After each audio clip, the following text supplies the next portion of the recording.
بسم الله الرحمن الرحيم. يا أيها المزمل قم الليل إلا قليلا نصفه أو انقص منه قليلا أو زد عليه ورتل القرآن ترتيلا إنا سنلقي عليك قولا ثقيلا إن ناشئة الليل هي أشد وطئا وأقوم قيلا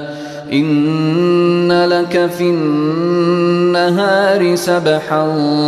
طويلا واذكر اسم ربك وتبتل إليه تبتيلا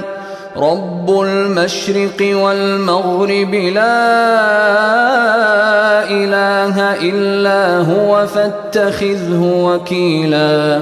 واصبر على ما يقولون واهجرهم هجرا جميلا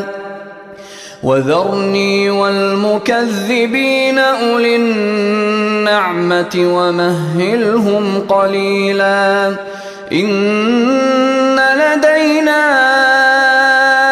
أنكالا وجحيما وطعاما ذا غصة وعذابا أليما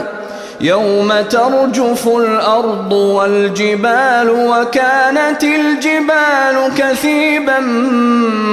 مهيلا إنا أرسلنا إليكم رسولا شاهدا عليكم كما أرسلنا إلى فرعون رسولا فعصى فرعون الرسول فأخذناه أخذا وبيلا فكيف تتقون إن كفرتم يوما يجعل الولدان شيبا السماء منفطر به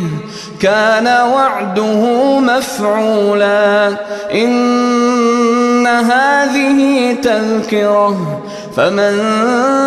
شاء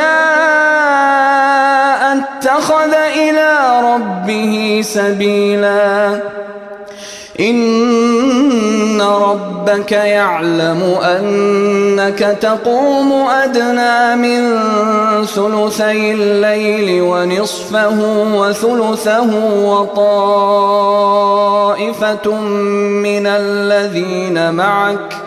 والله يقدر الليل والنهار علم أن لن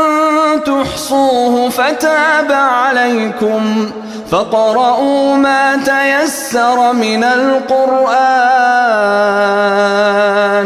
علم أن سيكون منكم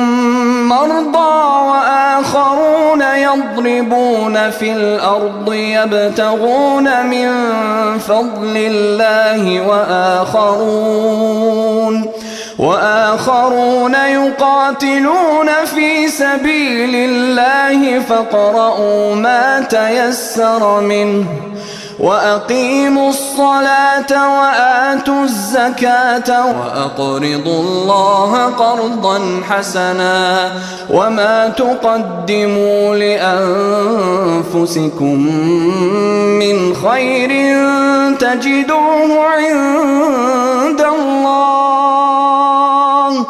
تجدوه عند الله هو خيرا وأعظم أجرا واستغفروا الله